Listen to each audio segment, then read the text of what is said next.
All right. Can everybody see my screen? Yes. Awesome.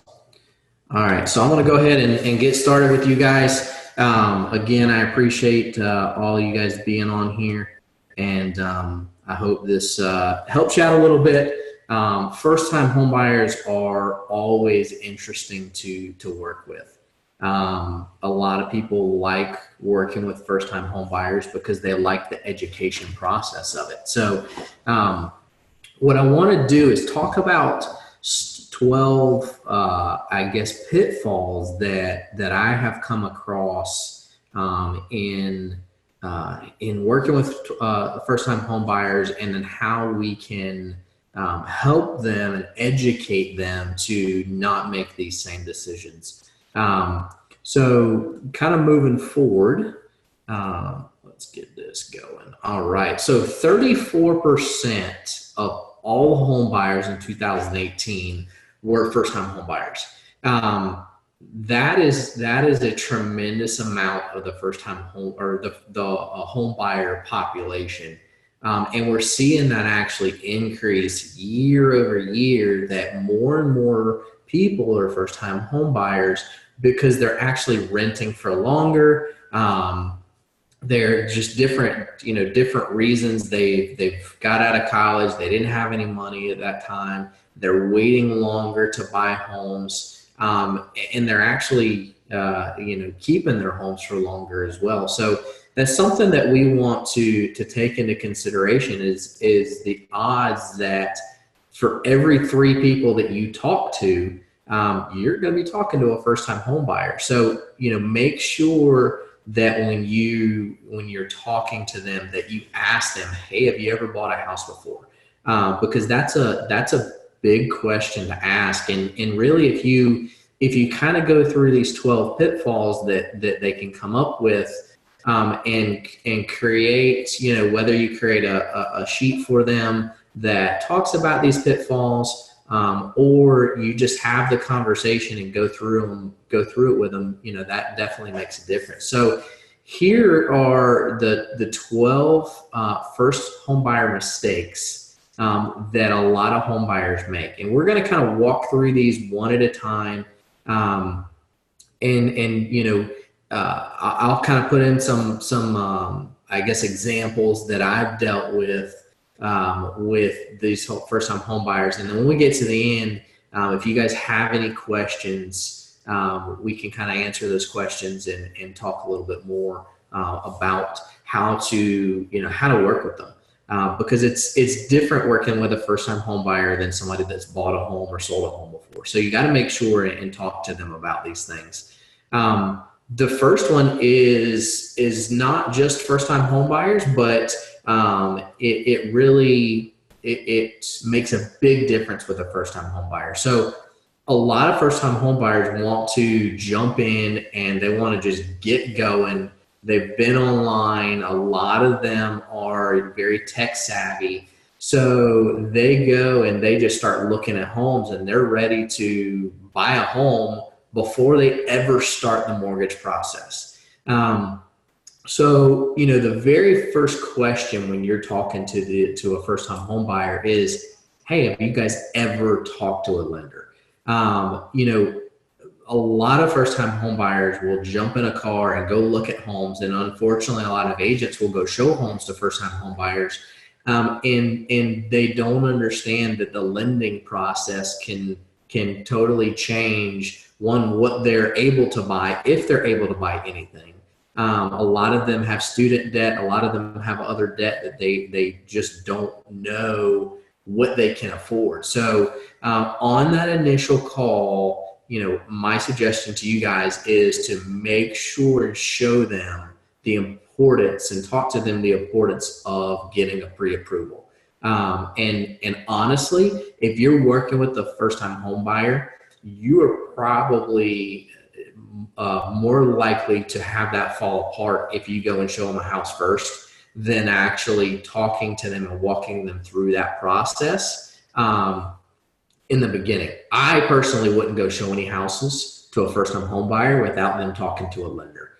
I honestly think that if you do that, you're going to be spending a lot of unnecessary time, and you may or may not even they may or may not even be able to buy anything. So the next thing, we all like our lenders that we work with, but with a first-time home buyer, the majority of first-time home buyers only talk to one bank. They only talk to one lender. And it's our job to make sure that they get the best service.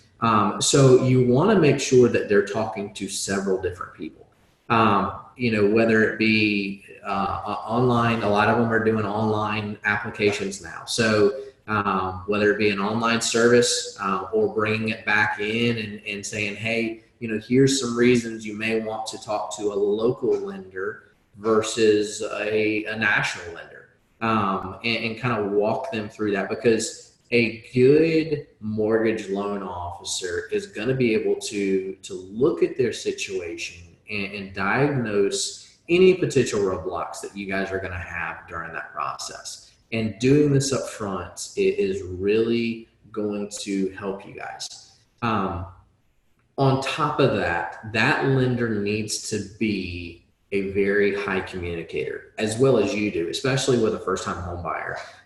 Silence is not a good thing for a first-time home buyer. They start freaking out. They start, thinking that they've made the wrong decision.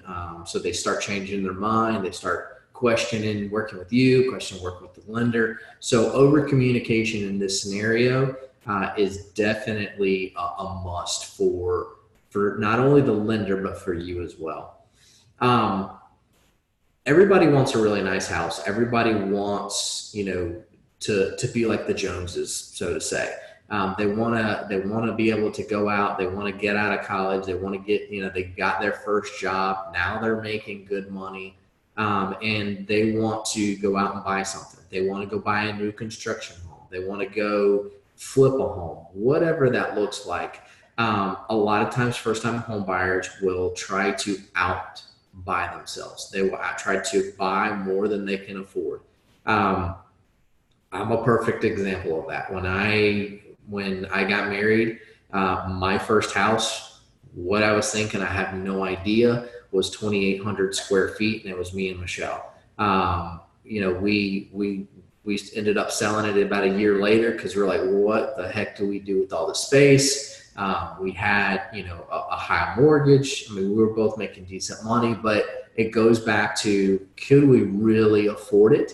Or were we house poor? Do we want to just be in the house and, not be able to do anything else? So talking to them about, what does their budget look like? Is it going to stretch their budget? There's a website that is actually owned by Zillow called realestate.com. It is tailored towards the millennial generation. And if you're having consumers and first-time home buyers, especially that are looking online, it's a great place to look. I've actually used it a lot in looking for homes for people. And one of the reasons is it estimates on every single home. It has a little column off to the right-hand side that estimates their mortgage, their taxes, their insurance, what utilities are estimating for a home that size, and it breaks it down to what their monthly payment would be. So have them go look on realestate.com if they see a house. If they see a house that they're wanting to go see, have them go on there or utilize that in your consultation and say, hey, based off of this home, this is kind of an estimate of what we're thinking when it comes to, how much you're going to be able to afford. And they really need to know not focusing necessarily on what their maximum loan amount is, but what is it that they can afford, and what can they afford on a monthly basis to not be house poor. That is probably one of the bigger things I would say that we need to have conversations with when we're working with a first-time home buyer. Moving too fast. It's definitely something that everybody wants to do. Everybody wants to get in, start seeing homes, buy a home, be in the home in 30 days. Not going to happen. A lot of people need to have the brakes put on them, and having that conversation with a first-time home buyer is kind of our duty, to make sure that they understand that, you know, this is a process that we're going to take you through. It's going to take 30, 40, 60 days. But let's not rush into it if you don't have enough for a down payment, if you don't have enough for closing costs, if you don't have enough for repairs, if you don't have enough for moving expenses. It amazes me how many times we get calls from agents that their client wants to back out of the contract because they don't have any money to move into the house. One of the last clients that I worked with, he was moving from out of state, and it was a VA loan, and he was doing 100% financing. They were paying for all of his closing costs, and he had to pay like $6,000 to move down here. And he called me up like a week before closing and said, you know, I don't have any money to be able to pay for the moving company. I'm going to have to back out of the contract. And I told him, I said, do you understand that this is not something you can just back out of because you don't have any money? So making sure that they understand and have enough for that down payment, have enough for the closing cost, and that they understand that whether you get 100% financing or you're doing 20% down, you still have to have money at the end of the day. So, you know, moving too fast is definitely a concern. Draining their savings is another one. One of my big things that I always have talked with people about is having several months in reserves when you're getting ready to buy a house. So do you have enough to cover you in your financial statement at this time, to where it can cover your expenses for a couple of months, it can cover your food for a couple of months, and then really, is it going to be able to cover your mortgage? If you are waiting to get that built up, and then you go and you buy a house and you take all that money and use it as your down payment, you could potentially put yourself in a really risky situation. So, you know, using all of your savings for the down payment and the closing costs really is a big risk, and one of the biggest mistakes that we see a lot of first-time home buyers get into. So a lot of people, you know, scrap up their money. They don't have anything to go for. So, you know, talk to them about that. If they are going to be using a gift, don't wait to the last second to figure that out. That's another thing that, you know, moving too fast and draining your savings. Yes, there's other ways out there. You can use a gift from a family member, but it has to be seasoned, and it has to be, you know, in an account for a certain amount of time. So if they're going to be utilizing a gift to keep them from draining their savings, make sure that that they understand that, and that they, you know, they are able to do that, and do it in a timely manner that it, you know, it doesn't put a strain on the whole process. This one, being careless with your credit, honestly, this is not just a first-time home buyer mistake. There have been countless times, and we have joked, you know, around the lunch table at the office, and, you know, out and about. It's always a joke that people just don't understand that you can't buy anything on credit while you're under contract to buy a house. One of our first clients that we ever had was building a new construction home, and tailored the home to himself. I mean, he went with paint colors that he probably a spec home builder wouldn't go with. And we got to the day before closing, and they reran his credit. And what they found was that he went out and bought an RV during the same time. So unfortunately, He got to live in his RV and he had a place to go, but he did not close on that house. And it was one of those things that we talked to him about it. He just didn't understand it. So making sure that you are educating your buyer. Don't open credit cards. Don't close accounts out. Don't take out new loans. Don't make purchases. And be careful with even with the ones that what you are purchasing. I actually had a loan get delayed because the seller was moving from Colorado to here and used his credit card as the down payment for the move. So even moving expenses on a credit card can delay or kill a deal. So make sure that you're talking with them about their credit and how important it is to not utilize any of that credit during this process.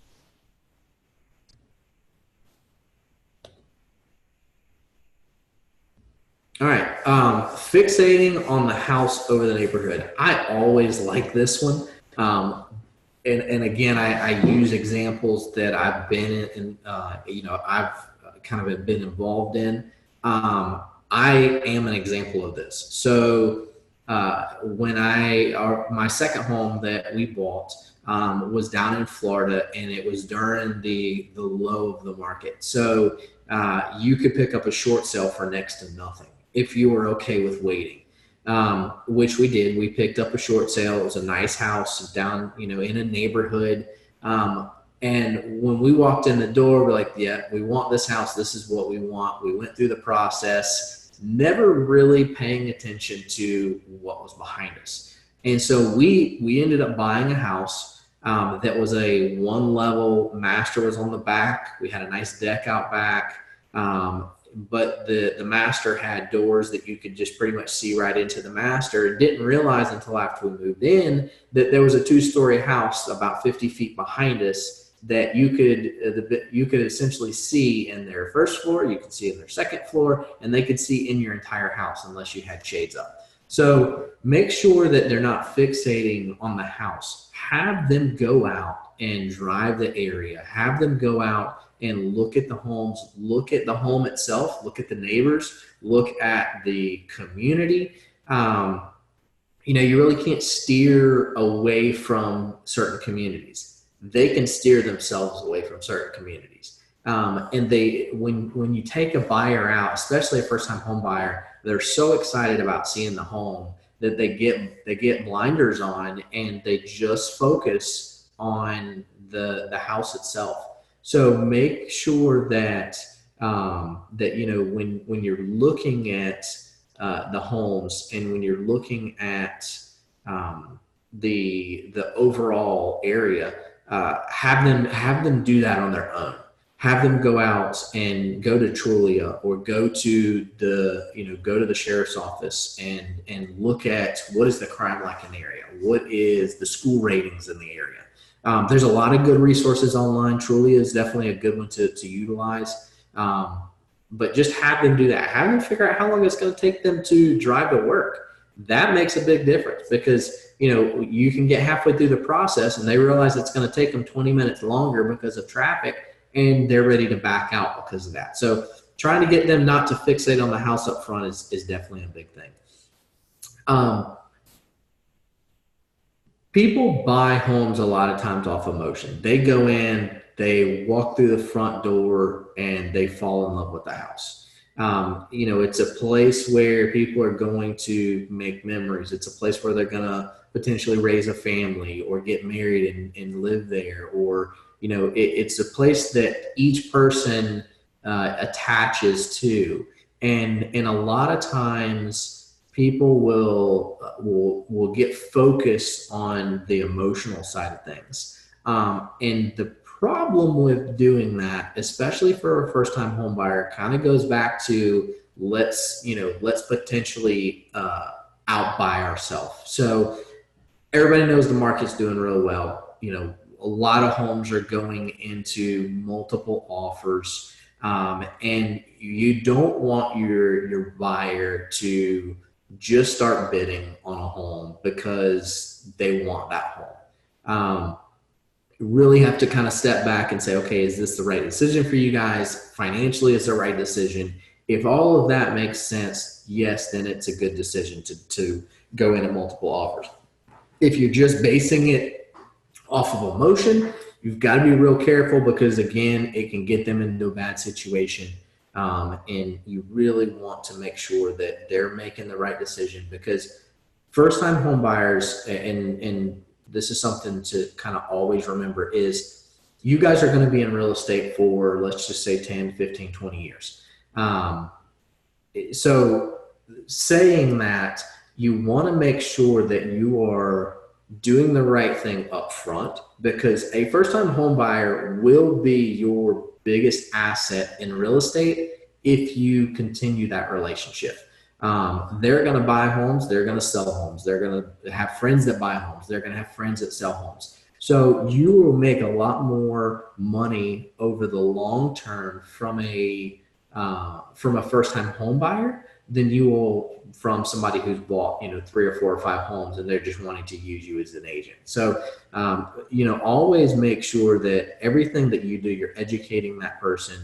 You're educating, them, and making sure that it is the right decision for them, and not jumping into, let's just get you to the closing table so I can get a commission check. The fact of needing 20% down on financing is kind of a myth, but it's something that a lot of people don't know that they can buy a house. They don't know that they don't know what USDA financing is. They don't know what VA financing is. They don't know what state housing financing is. So the concept of I've got to have 20% to be able to buy a house is something that you're going to need to kind of talk to your client about. The median down payment in the United States is not even 20%. It's actually 13%. So yes, it's the job of the lender to talk to them about the mortgage and what is best for them, but you're the initial contact for the most part. You're the first line of defense for them, and you're the person that they're going to be talking to first. So talking to them about, conventional loans at 3%, at 5%, talking to them about FHA and what an FHA is and what a USDA is definitely something that you need to do, not only with every consumer you talk to, but especially with those first-time home buyers. South Carolina actually has a really good first-time home buyer program. If you've never actually worked with it, you can find a little bit more information at schousing.com, but they have essentially a flat 30-year, can be USDA, can be FHA, can be conventional, where they will actually pay $6,000 towards closing costs. Now that it's a forgivable loan, which means that after a certain amount of time, if you live in the house, you don't have to pay that back. But there are credit scores, requirements, and it's a really good way if your client doesn't have, let's just say, closing costs, or needs a little bit more in closing costs, and the seller's not going to finance it. It is a really good way to get them alternate financing. There's also teacher loans. There's also first responder loans. There's doctor loans, there's nurses loans. So there's all these type of loans that are out there that, their job may have something that can contribute to them a little bit.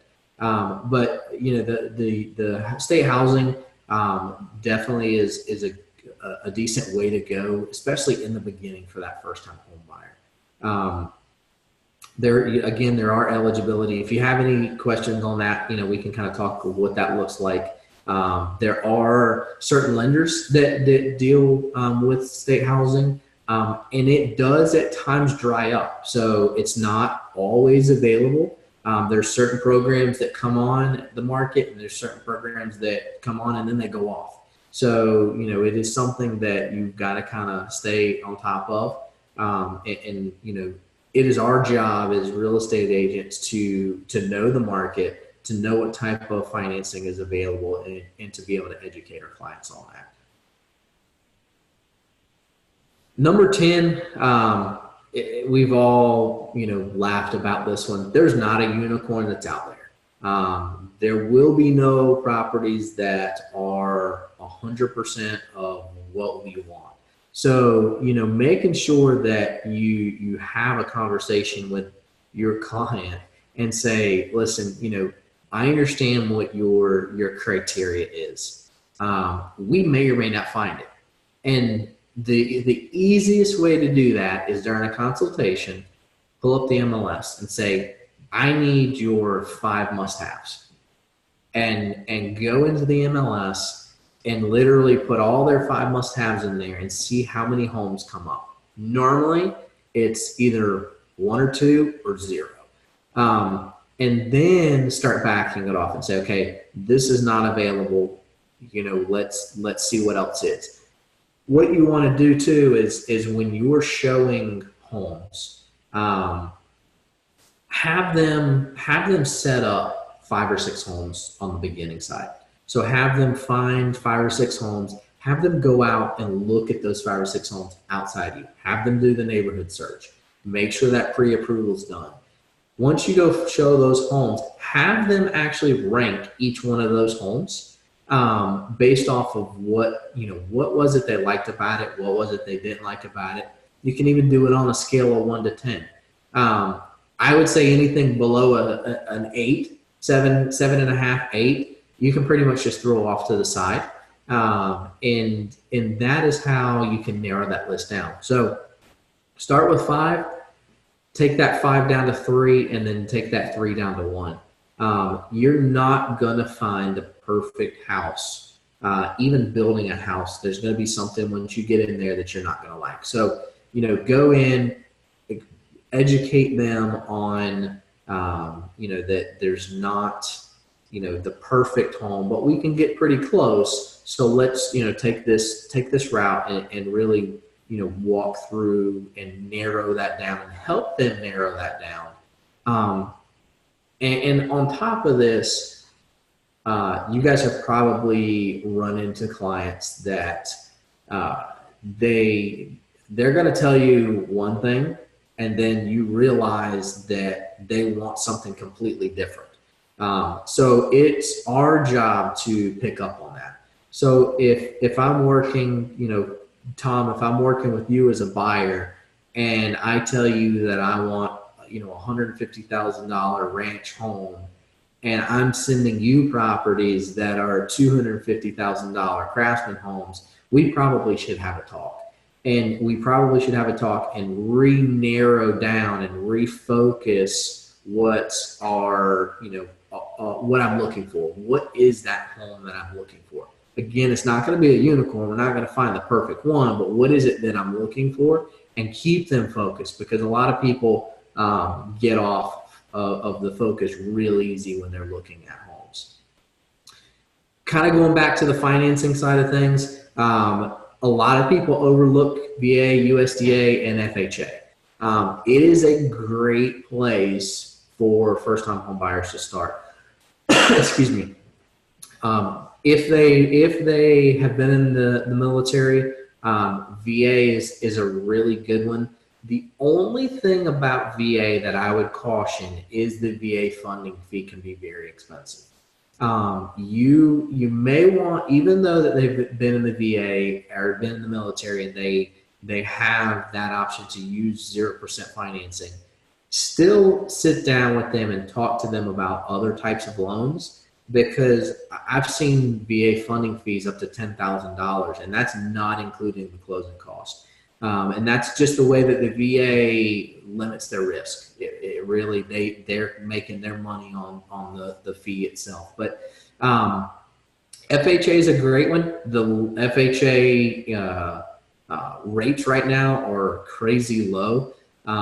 They only require a 3.5% down with an 580 credit score. So if they're strapped on money a little bit, or if they don't have a whole lot of money but they got decent credit, you're going to get a better, a better option there. And then a lot of our area is USDA. If you have somebody and they're a first-time home buyer, pull up the USDA map and show them, and you can go to USDA.gov, pull up the eligibility map, and pull up Pickens County, pull up Anderson, pull up Greenville, pull up wherever, Spartanburg, wherever they're looking at, and you're able to draw or to see, would their home qualify for USDA. USDA it's a little bit more strict as far as the credit score, but the amount that you have to put down is 0%, which is really nice, and the interest rates are still really low. So don't focus necessarily on the 20% or the 5%. And a lot of people forget that conventional has 3%. So that is, that's not always the case. So you just got to check with your lender. Not every lender does a 3%. But let me just say this real quick, in FHA, in USDA, in conventional under 20%, they are going to have mortgage insurance. So that is going to be an additional expense that you're going to need to kind of talk with them about and let them know that unless they can do 20%, they are going to have mortgage insurance. Now, if you can go a conventional 3%, you're going to be much better off than an FHA, because FHA has a mortgage insurance that never comes off the loan unless you refinance that loan. So it's for the life of the loan now. It used to be where if you got to an 80%, it would drop off. That's no longer the case. So make sure that you're evaluating that with them. The lender should be doing that as well, but make sure that that is something that you guys are looking at. And again, the kind of the last thing is miscalculating the hidden cost of home ownership. You want to make sure that they have the ability to pay for a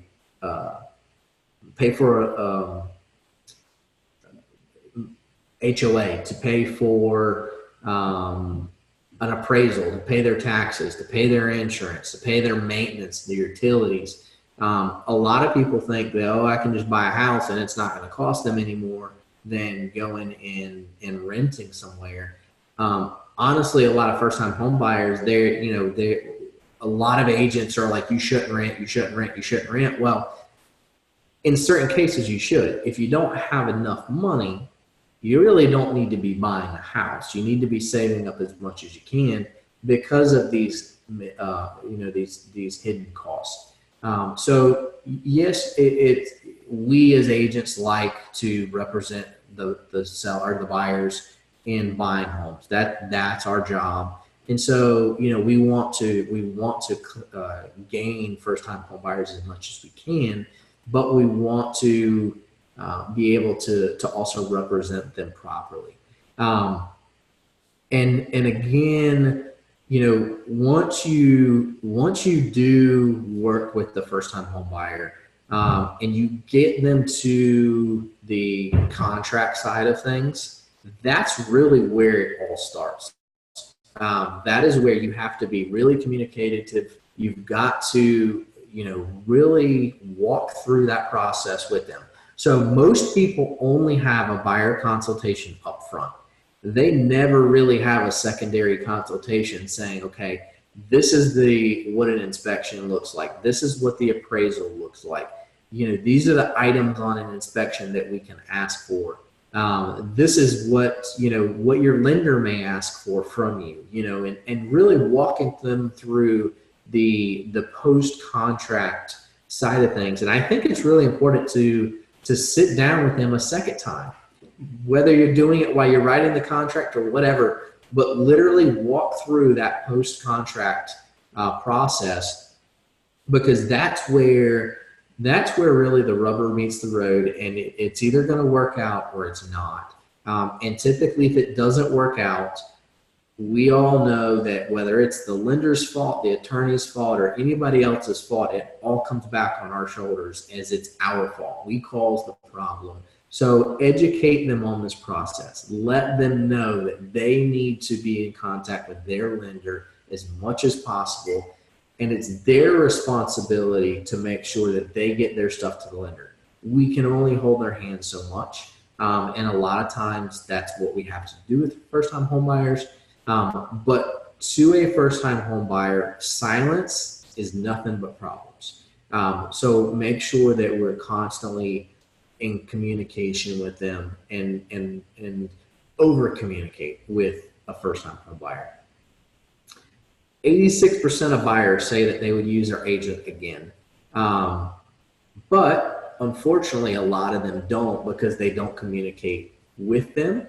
They don't communicate during the process. They don't communicate after the process, and they just don't educate them. So I don't want you guys to fall into that 14% trap. I want you to be that 86% that your clients are constantly coming back to you. And we're here to help you. We're here to walk you through that process as well. But those are just kind of the 12, I would say, pitfalls that really first-time home buyers can get into that can hinder a process. Those are the 12 that we see are the most common. I'm sure that there's other ones out there, but does anybody have any questions? You can either pipe up and talk, or if you wanted to just put a question in the chat box, we can definitely kind of discuss those questions.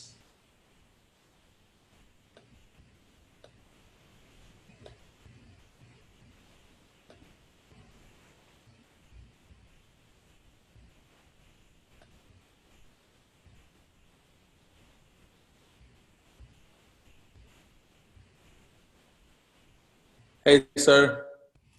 How are you? I'm well. How are you? Good. You wanted me to unmute myself? If you got a question. Oh, no, I don't have a question. I'm going to mute myself. You're good. You're good. All right. I hope you guys, kind of enjoyed the webinar side of things. I know it's a little easier for people to hop on sometimes than actually come into a training. We're going to dive a lot more into this. This is recorded, so we are recording this, so you guys will have access to it. We're going to put it in a couple of different places, and so I'll make sure that everybody has it. We're going to be doing this a lot more. I think the next one we're going to be doing is kind of the basics of listings. When you get a listing, what do you do? How do you take a listing? So really walking through that. My goal is to be able to do this every other Wednesday around the same time. So my kind of going to call this webinar Wednesdays, be 11 o'clock on Wednesdays. And then, hopefully we can add more people to it, and hope you guys got a little bit out of it, and we can definitely continue to grow it from there. So if nobody has any other questions, we will get this the slides out to you guys, as well as the recording, and hope everybody has a great day.